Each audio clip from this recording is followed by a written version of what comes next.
کراچی کے حلقہ 241 سے آزاد امیدوار خرم شیر زمان کا صوبائی الیکشن کمشنر کو خط۔ ضلع انتظامیہ بالخصوص ان کا یہ کہنا تھا کہ میری سیاسی مہم پر اثر انداز ہو رہی ہے۔ ضلع انتظامیہ نے حلقہ 241 کے متعدد علاقوں سے صرف میرے بینرز ہٹائے ہیں۔ الیکشن کمیشن انتظامیہ کے رویے کے خلاف ایکشن لے، یہ خط سامنے آیا ہے خرم شیر زمان کی جانب سے۔ اس حوالے سے مزید جانیں گے بیورو چیف کراچی عبدالحمید سومرو سے۔ جی عبدالحمید سومرو، بتائیے گا، خرم شیر زمان نے خط لکھ دیا۔ جی، پاکستان تحریک انصاف کراچی ڈویژن کے صدر بھی ہیں اور اب آزاد امیدوار کے طور پہ حلقہ 241 سے امیدوار ہیں خرم شیر زمان۔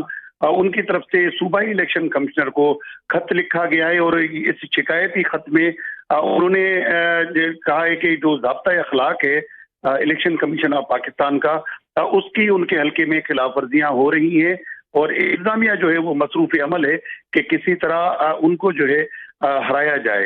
اس حوالے سے ان کا یہ کہنا ہے کہ ضلع انتظامیہ بالخصوص میرے جو ہے صرف جو سیاسی مہم ہے اس پر اثر انداز ہو رہی ہے اور ضلع انتظامیہ نے حلقہ 241 کے متعدد علاقوں سے صرف میرے بینر ہٹائے ہیں، باقی امیدواروں کے بینر وہاں پر لگے ہوئے ہیں۔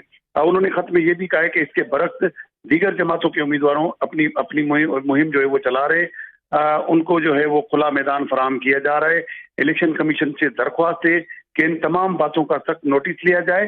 الیکشن کمیشن نے انتظامیہ کو پابند کرے کہ وہ ہمارے لیے الیکشن کا ماحول خراب نہ کرے۔ الیکشن کمیشن انتظامیہ کے رویے کے خلاف ایکشن لے، چاہتے ہیں کہ پی ٹی آئی کے ساتھ شہر میں منصفانہ رویہ اختیار کیا جائے۔ خرم شیر زمان نے یہ خط جو ہے چیف الیکشن کمشنر اور چیف جسٹس کو بھی اس کی کاپی جو ہے وہ بھیجی ہے۔ جی بہت شکریہ عبدالحمید سومرو۔